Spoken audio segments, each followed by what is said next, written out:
Okay, Ravi ji कह रहे हैं टीसीएस। ओके, सो यहाँ पे जो है आपको ये देखना है कि कंपनी, तो यहाँ पे टाटा का जो एक स्मॉल एग्जांपल देना चाहूँगा। यहाँ पे आप कह सकते हो कि जब भी 26/11 अटैक हुआ था ताज होटल पे, सो उस टाइम पे जो है काफ़ी लोगों ने यहाँ पे उस वायलेंस में उनके साथ एक अनसर्टन मूवमेंट हो गया था। सो उस टाइम पे आपने देखा होगा कि नेक्स्ट डे जो है यहाँ पे रतन टाटा जी ने जो है वो प्लेस पर्सनली विजिट किया था। एंड नॉट ओनली दैट, उन्होंने ये भी कहा कि जिन्होंने भी ये वायलेंस के अंदर कुछ उनके साथ कुछ बुरा हुआ है या फिर उन्होंने अपने लाइफ पर लॉस किया है, उन सभी को यहाँ पे उनकी फैमिली का जितना भी एजुकेशनल एक्सपेंस होगा वो टाटा ट्रस्ट जो है वो यहाँ पे उस चीज़ को बेयर करेगा। सो दिस इंडिकेट्स कि वो कंपनी सिर्फ प्रॉफिट बनाने के चक्कर में नहीं है, बट वो कैसे सोसाइटी को डेवलप कर सके या अपने जितने भी स्टेक होल्डर्स हैं उनके साथ कैसे वो अच्छी तरीके से रिलेशन रख सके, वो सारी चीज़ जो है आपको टाटास में जो है थोड़ा यूनिकली दिखाई देता है। यस, बाकी कंपनीज भी करती है, बट टाटा जो है ये चीज़ में आप कह सकते हैं एक अपने आप में जो है काफ़ी बड़ी मिसाल है। फिर ग्रोथ माइंडसेट, तो यहाँ पे लॉन्ग रेंज प्रॉफिट आउटलुक के आपको देखने कंपनी का यहाँ पे प्रॉफिट आउटलुक क्या है कि कंपनी अपने आप को जो है like in upcoming 5 years 10 years कहाँ पे देखती है वो आपको देखना है। And efficient capital allocation including growth by acquisition, कि कंपनी अपने जो है आप कह सकते हो कि कैसे जो है कैपिटल अलोकेशन एफिशिएंटली कर सकता है जिससे वो ज़्यादा से ज़्यादा यहाँ पे मतलब जो भी एक्विजिशन कर रहा है वो एकदम रिलेटेड हो, तो वो यहाँ पे आपको देखना है। स्वरूप जी कह रहे हैं recently during Covid Tata contribute a lot. Yes, Tata steel ने यहाँ पे जो है ऑक्सीजन के सिलेंडर्स जो थे उनका एक यहाँ पे आया था, काफ़ी बड़ी मात्रा में जो है उन्होंने यहाँ पे जो ऑक्सीजन सिलेंडर्स थे उनका उन्होंने जो है डोनेशन किया था। Yes, very nice point Swaroop ji. So this are the points कि जब भी आप कोई बिजनेस या फिर मैनेजमेंट को देखना चाहते हो you can take this points. तो अभी मैं आप सभी के से कहूंगा कि take a screenshot of this particular slide and let me no.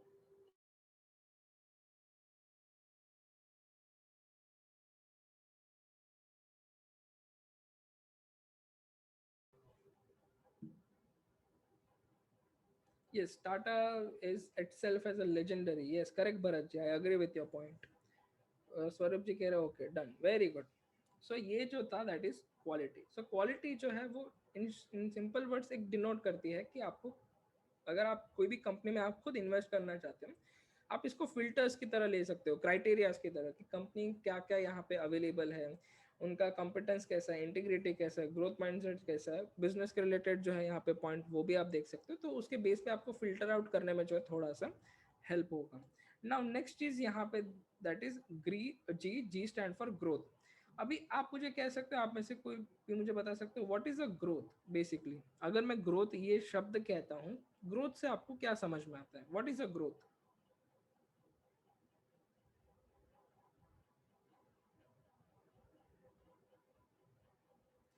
Rohit ji कह रहे हैं ईयर ऑन ईयर प्रोग्रेस होना। Yes exactly, perfect, very good Rohit जी।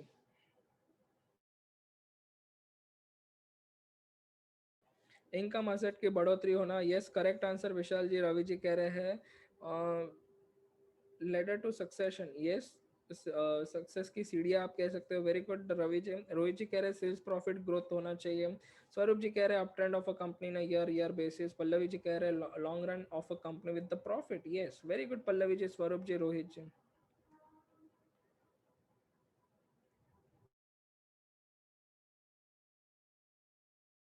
रोहित जी कह रहे हैं लॉन्ग टर्म विजन होना चाहिए। वेस अजय कुमार जी कह रहे हैं revenue generate year and year basis. Correct. So growth जो है, चलिए इसके बारे में भी हम थोड़ा जान लेते हैं कि अगर मैं ग्रोथ के बारे में बात करता हूँ, so most investor look for growth while selecting companies for investing. However, growth by itself doesn't mean much. Growth is simply an amplifier. It looks good when return is exceeds the cost of capital. It looks bad when return is below the cost of capital, and neutral when the returns is equal to the cost of capital. Higher growth add the value for higher return business and detracts the value for low return businesses. Bharat ji कह रहे हैं progress in all aspect as well for growth of company and country. Yes correct Bharat ji. So अगर growth के बारे में अगर मैं कहता हूँ तो ग्रोथ क्या होता है कि जितना आपने इन्वेस्टमेंट किया है वो इन्वेस्टमेंट पे अगर आपको ज़्यादा मिल रहा है, अगर आपने 100 रुपये रखा है कहीं पे इन्वेस्टमेंट किया है, एक साल के बाद उसका 125 हो जाता है या 130 हो जाता है, इट्स अ गुड रिटर्न। अगर आपने 100 रुपया रखा है, 1 साल के बाद वो 100 का जो है 80 या 70 रुपया हो जाते हैं, इट्स अ बैड। अगर वो 100 का 100 ही रहता है 1 साल के बाद भी, तो वो क्या होता है, इट्स अ न्यूट्रल, मतलब आपका ना ही ग्रोथ हुआ है ना ही डी ग्रोथ, मतलब आपका ना ही अच्छा अच्छा हुआ है ना ही आपके साथ बुरा हुआ है। तो higher growth at the value, मतलब मान लीजिए कि यहाँ पे अगर मैं यहाँ पे कहता हूँ कि मेरी एक कंपनी है, पहले साल पे मैंने 100 प्रोडक्ट बेचे, फिर 125 प्रोडक्ट बेचे, फिर आप कह सकते हो कि मैंने 155 पॉइंट प्रोडक्ट्स बेचे, फिर 190 प्रोडक्ट बेचे, एंड फिर जो है कुछ 250 जैसे प्रोडक्ट बेचे। तो यहाँ पे जो है मान लीजिए कि मेरा जो है एक एवरेज जो है, अगर मैं बात करता हूँ मेरा एवरेज ग्रोथ की, अगर मैं बात करता हूँ for example, okay for example let's say it's 25%। तो 25% से अगर मैं हर साल अगर मैं ग्रो करता हूँ, तो इससे क्या होता है, इससे मुझे ये पता चल रहा है कि मेरा कंपनी जो है, अगर मैं कंसिस्टेंटली परफॉर्म कर रहा हूँ, तो पब्लिक को, शेयर होल्डर्स को, इन्वेस्टर्स को जो है मेरी कंपनी पे काफ़ी ज़्यादा भरोसा होगा। द मोमेंट कंपनीज के शेयर होल्डर, इन्वेस्टर और जो यहाँ पे मेरे यहाँ पे इन्वेस्ट करके रखे हैं, उनको जब भी भरोसा होता है, उससे क्या होता है कि मेरे कंपनी की वैल्यू जो है वो बढ़ जाती है। एट द सेम टाइम अगर कंपनी जो है परफॉर्म नहीं कर पा रही है, लाइक कंपनी जो है कंसिस्टेंटली, लाइक इनिशियली अगर वन या एक बार टू, एक या दो बार होता है, तो इन्वेस्टर इवन अंडरस्टैंड कि ठीक है चलो, like just because of corona, lockdown, pandemic, quarantine, सब रीजन से जो है कंपनी परफॉर्म नहीं कर पा रही है। बट इवन तो ये सभी चीज़ एक बार हो जाने के बाद भी अगर कंपनी जो है कंटिन्यूसली जो है नेगेटिव रिपोर्ट पोस्ट करती है, तो इससे क्या होता है, जो भी कंपनी के शेयर होल्डर, इन्वेस्टर जो होते हैं, वो धीरे धीरे लूज करते हैं ट्रस्ट उस कंपनी में। और जब भी ऐसा होता है, तभी क्या होता है, उनकी वैल्यू जो है, उस कंपनी की वैल्यू यहाँ पे डिट्रैक्ट होने स्टार्ट हो जाती है। सो आपको उन कंपनीज पे देखना है कि जहाँ पे उनकी कंसिस्टेंट परफॉर्मेंस जो है यहाँ पे काफ़ी ज़्यादा मैटर करता है। सो ग्रोथ इज, लाइक आप सभी ने जितना भी पॉइंट्स मेंशन किए, दैट इज ऑल राइट, कि वो सभी जो है यहाँ पे मैटर करते हैं। बट यहाँ होता क्या है कि अगर बिजनेस जो अगर एक हायर रिटर्न परफॉर्मेंस दे रहा है, तो उससे उसकी वैल्यू जो है, उनका ग्रोथ यहाँ पे एक पॉजिटिव नोट साइड होगा। But at the same time अगर लो रिटर्न बिजनेस है, तो उससे उनकी वैल्यू जो है यहाँ पे डिट्रैक्ट होगी, धीरे धीरे कम होगी। अगर मैं QGLP के जी की बात करता हूँ, तो ये यहाँ पे अर्निंग ग्रोथ के पे जो है ज़्यादा फोकस करता है। आई विल रिपीट अगेन, अगर QGLP की जी की बात करूँ, जी ऑफ द QGLP, वो अर्निंग ग्रोथ पे फोकस करती है। ऐसा क्यों, अगर कोई भी ग्रोथ होता है, उनका दो डायमेंशंस होता है, एक होता है अर्निंग ग्रोथ, दूसरा होता है वैल्यूएशन ग्रोथ। अर्निंग ग्रोथ मतलब क्या, अर्निंग ग्रोथ मतलब आप कह सकते हो नंबर्स, जिस चीज को आप नंबर में मेंशन कर सकते हो, that is earning growth. For example sales है, नंबर में दिखेगा, टेंजिबल है, earning growth. Net profit, yes tangible है, आप लिख सकते हो, अर्निंग ग्रोथ। वैल्यूएशन ग्रोथ में क्या होता है, valuation growth it's more like subjective term. घुमाओगे मुझे मिलने, खबर ये भी तुम ही लाना।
लगे, लाइक आप कह सकते हो कि उनको ऐसा लग सकता है कि नहीं, this is good company but not the best company. Yes, यहाँ पे गुडविल भी जो है एक फैक्टर्स यहाँ पे हम देख सकते हैं। Yes, correct point, very good Swaroop जी।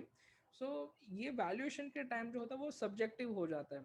तो वैल्यूएशन ग्रोथ को जो है वो इंटेंजिबल भी है, उसको जो है नंबर्स में मेंशन करना जो है थोड़ा सा डिफिकल्ट हो जाता है।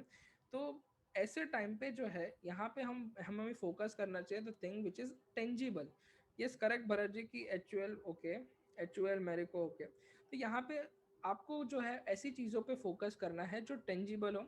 यूनिवर्स के लिए सभी के लिए एक ही चीज़ हो, 100 रुपया अगर सेल्स किया है तो आपको भी 100 रुपया दिखाई देगा, कंपनी को भी 100 रुपया दिखाई देगा और इन्वेस्टर्स को भी 100 रुपया दिखाई देगा। तो ऐसी चीज़ें जो टेंजिबल हो और सभी लोगों के पास जो है एक इन्फॉर्मेशन आती हो और जिससे आपको एनालाइज करने से आंसर एक ही मिले, तो उस चीज़ पे जो है यहाँ पे सबसे ज़्यादा फोकस किया जाता है। तो अर्निंग ग्रोथ के भी यहाँ पे मल्टीप्लिकेटिव डायमेंशंस है। एक होता है sales volume growth, operating leverage, financial leverage and realisation growth. अभी इन चारों को जो है हम वन बाय वन करके देखेंगे। सबसे पहले आता है सेल्स वॉल्यूम ग्रोथ। अभी सेल्स वॉल्यूम ग्रोथ क्या होता है? सेल्स वॉल्यूम ग्रोथ की अगर मैं बात करूँ तो नथिंग बट पहले साल पे मैंने 100 प्रोडक्ट बेचे, फिर 110, फिर 150, फिर 150, फिर 200 प्रोडक्ट बेचे, 250 प्रोडक्ट बेचे। तो हर टाइम मेरा क्या हो रहा है? सेल्स बढ़ रहा है। सेल्स बढ़ेगा तो क्या होगा? मेरा रेवेन्यू बढ़ेगा, इनकम बढ़ेगा। क्यों? बिकॉज मेरे प्रोडक्ट्स जो है मैं यहाँ पे ज़्यादा यहाँ पे सेल कर पा रहा हूँ। जितना ज़्यादा यहाँ पे सेल कर पाऊंगा उतना ज़्यादा मेरा अर्निंग बढ़ेगा।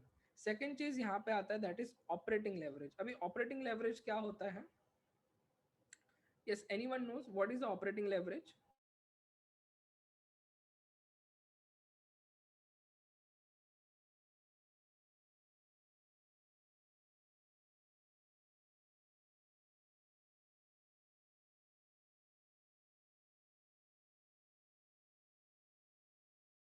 ओके सो सबसे पहले यहाँ पे आंसर दिया है स्वरूप जी ने। Okay very good. Swaroop ji कह रहे हैं फ्लो कैपिटल, कितना कैपिटल का फ्लो हो रहा है। ओके रोहित जी कह रहे हैं how much money company can pick from market. Okay okay. Operating leverage समझने से पहले हम ये समझ लेते हैं like financial institutions. Okay so operating leverage समझने से पहले हम ये समझ लेते हैं कि लेवरेज क्या होता है।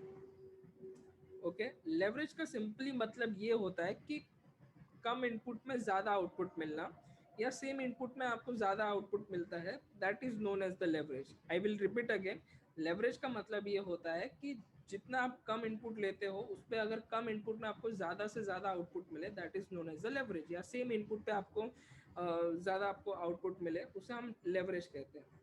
अभी ऑपरेटिंग लेवरेज क्या होता है कि operating leverage is more focuses on कि आप जो भी आपका कंपनी का डे टू डे ऑपरेशंस है उसमें कंपनी कितनी ज़्यादा एफिशिएंट है, वो आप ऑपरेटिंग लेवरेज से जो है पता कर सकते हो। अभी कैसे होता है, लेट्स लुक एट दिस। तो मान लीजिए कंपनी है, एक इंडस्ट्री को ही समझ लेते, पेन मैन्युफैक्चरिंग जो है कंपनीज है। एक है जिसका नाम है एबीसी लिमिटेड और दूसरे का नाम यहाँ पे है एक्सवाईजी लिमिटेड। एबीसी लिमिटेड जो है ये हमारी खुद की कंपनी है, हम जो है इस कंपनी के ओनर है। और ये जो है एक्सवाईजी लिमिटेड ये हमारे कंपटीटर की कंपनी है। ओके ये एबीसी के हम मालिक है और एक्सवाईजी हमारा कंपटीशन है।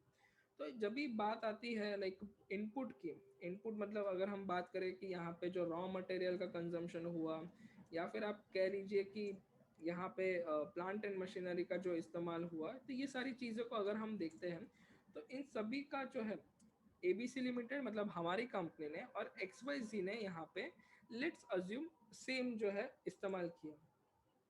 अभी जस्ट अ सेकेंड, हमारी कंपनी ने एंड जो है कंपटीटर कंपनी की जो इनपुट है वो सेम है।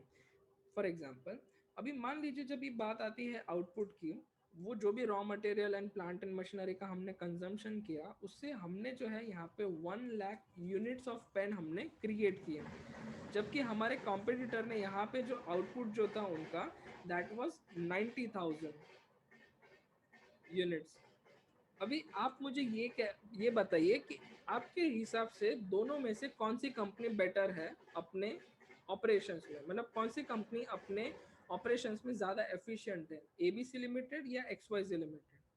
सो विशाल जी कह रहे हैं एबीसी, रोहित जी कह रहे हैं यहाँ पे ABC, Swaroop ji ABC, Ravi ABC ji. Okay तो ABC is better right, simply low cost. Yes Bharat ji ने यहाँ पे मेरा जो मैं पॉइंट कहना चाहता हूँ वो समझ गए।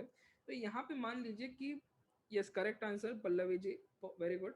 अब मान लीजिए कि इसका जो सेलिंग प्राइस है, जो मैं यहाँ पे पेन मैन्युफैक्चर कर रहा हूँ, उसको मैंने यहाँ पे 15 रुपए पर यूनिट के प्राइस पे मैं सेल कर रहा हूँ। ओके, तो मेरा जो कॉस्ट होगा, लेट्स से कि वो हो रहा है यहाँ पे 10 रुपीज पर यूनिट। तो यहाँ पे होगा क्या, XYZ का जो है कॉस्ट ज्यादा होगा, let's say 11 rupees per unit. I am just taking the example. तो यहाँ पे हो क्या रहा है कि यहाँ पे ए बी हमारी जो कंपनी है उसके यूनिट्स भी ज़्यादा है कम इनपुट में, और कॉस्ट भी कम है। यूनिट ज़्यादा है, कॉस्ट कम है, XYZ का यूनिट भी कम है और कॉस्ट भी ज़्यादा है। सो यहाँ पे जो है हमारी कंपनी को यहाँ पे रेवेन्यू ज़्यादा होगा, अर्निंग्स ज़्यादा होगी। कैसे? बिकॉज हमारा जो यूनिट का कॉस्ट है वो भी कम है, और प्लस हमारे पास मतलब कॉस्ट जो है वो भी कम है, और जो यूनिट्स हमारे पास टोटल नंबर ऑफ पेन है वो भी हमारे पास तुम आओगे